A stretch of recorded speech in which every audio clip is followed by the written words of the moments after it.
अपना मजलिस इत्तेहाद मुस्लिमीन को 6 नंबर पे बटन को दबाकर वोट दीजिए, कामयाब कीजिए। इंशाल्लाह जो भी काम होगा भिवंडी का। और उसका जो नुमाइंदा हमारे बीच में चुनाव लड़ रहा है, उसका नाम माया मामा है। वो अब तक दर्जनों पॉलिटिकल पार्टी बदल चुका है। उसका कोई धोरण नहीं, कोई सोच नहीं। इतनी बड़ी पॉलिटिकल पार्टियां जो बीजेपी को धराशायी करने की हुक्कारी भर रही है, एक मुसलमान को टिकट देकर नहीं जिता सकते। तो अगर हमने हिम्मत की है तो क्या गलत है? अभी क्या होगा? फिलहाल रुक जाओ, अभी रुक जाओ, अभी फिलहाल नहीं लड़ना चाहिए। अभी फिलहाल बीजेपी को रोकना है, कांग्रेस को जिताना है, बीजेपी को रोकना है, शिवसेना एनसीपी समाजवादी को जिताना है।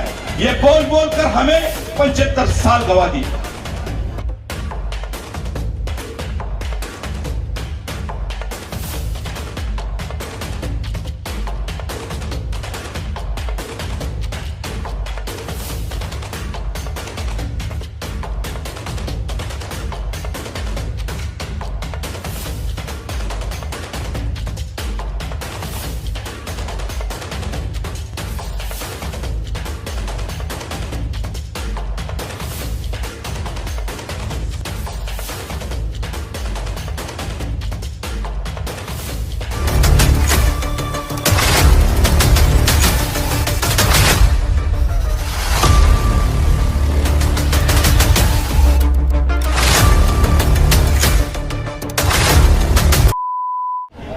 अखिलेश यादव मुसलमानों का अक्सरियत तादाद में वोट हासिल करते हैं। पिताजी उनके मुल्ला मुलायम कहलाए जाते थे। किस बुनियाद पे कहलाए जाते थे ये आज तक किसी को इल्म नहीं। मुल्ला मुलायम जो कहलाए जाते थे वो 2019 के चुनाव से पहले पार्लियामेंट में खड़े होकर बोलते हैं कि मैं देश का अगला प्रधानमंत्री मोदी जी को देखना चाहता हूं। शरद पवार जिसका उम्मीदवार आपके इलाके से लड़ रहा है, 2014 में बिना शर्त के भारतीय जनता पार्टी को सपोर्ट करते हैं। वही शरद पवार 2023 में नागालैंड में भारतीय जनता पार्टी के साथ मिलकर सरकार बनाते हैं। वही शरद पवार का भतीजा 2019 में बीजेपी के साथ मिलकर शपथ लेता है मुख्यमंत्री बनने का। वही शरद पवार का भतीजा आज उप मुख्यमंत्री बना बैठा है।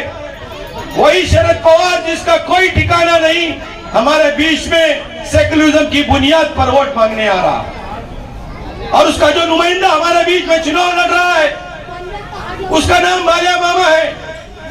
वो अब तक दर्जनों पॉलिटिकल पार्टी बदल चुका है। उसका कोई धोरण नहीं, कोई सोच नहीं।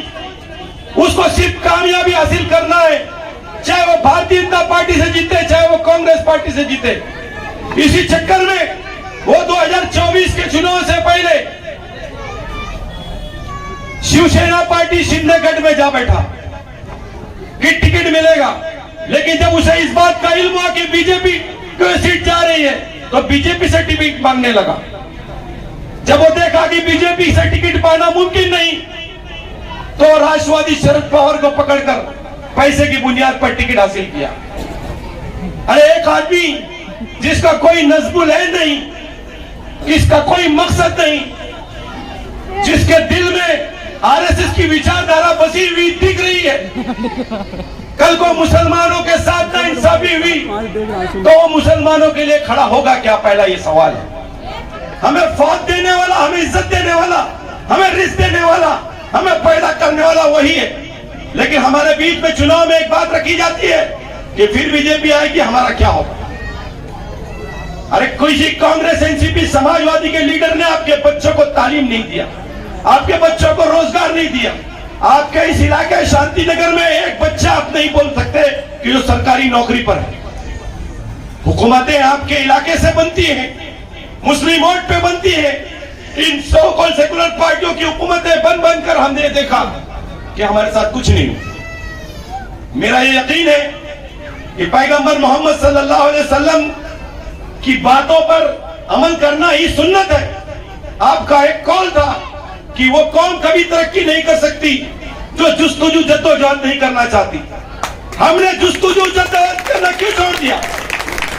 हम ये बात क्यों मान लिए इन आरएसएस के लोगों का कि अरे यार अभी क्या होगा? फिलहाल रुक जाओ, अभी रुक जाओ, अभी फिलहाल नहीं लड़ना चाहिए। अभी फिलहाल बीजेपी को रोकना है, कांग्रेस को जिताना है, बीजेपी को रोकना है, शिवसेना एनसीपी समाजवादी को जिताना है। ये बोल बोल कर हमें 75 साल गवा दी। जज़ाकल्लाहु खैर। अगर लोकसभा का ये कैंडिडेट हो, अगर आप लोग का अगर साथ रहा तो इंशाल्लाह अपनी जीत होगी और हम लोग काम करेंगे। जो भी काम होगा दूसरे कोई नहीं करने वाला, अपने वालों का। और लोग बोलते हैं कि अकरम खान को बोलने नहीं आता, कोई भी ऐसा आदमी नहीं है जो मेरे सामने बात कर सकता है। बस ये है कि स्टेज पे लोग अलग समझते हैं, अपन लोग फुल पॉलिटिकल तो नहीं है, तो उधर जो घूमते रहते हैं वो लोग सब ऐसा रहते हैं, ठीक है। और आप लोग ना मजलिस इत्तेहादुल मुस्लिमीन को 6 नंबर पे बटन को दबाकर वोट दीजिए, कामयाब कीजिए। इंशाल्लाह जो भी काम होगा भिवंडी का, वो मुझे मालूम है वो लोग 20 तारीख के बाद आएंगे भी नहीं तुम्हारे पास, पूछने भी नहीं आने वाले कि क्या हो रहा है इधर भिवंडी के अंदर। ना शोएब गुड्डू आने वाला है और ना रईस आने वाला है, और जो भी इधर आने वाला उनके साथ जो घूम रहा है सिर्फ पैसे लेके घूम रहा है, और वो भी थोड़े दिन के बाद उनके पैसे खत्म हो जाएंगे तो वो उनके साथ घूमना ही बंद कर देंगे, सब आपके साथ घूमेंगे इंशाल्लाह। ठीक है, आप लोग पता को देंगे इंशाल्लाह देना 20 तारीख को 6 नंबर की बटन को दबा के मजलिस कोड देना। ठीक है, शुक्रिया।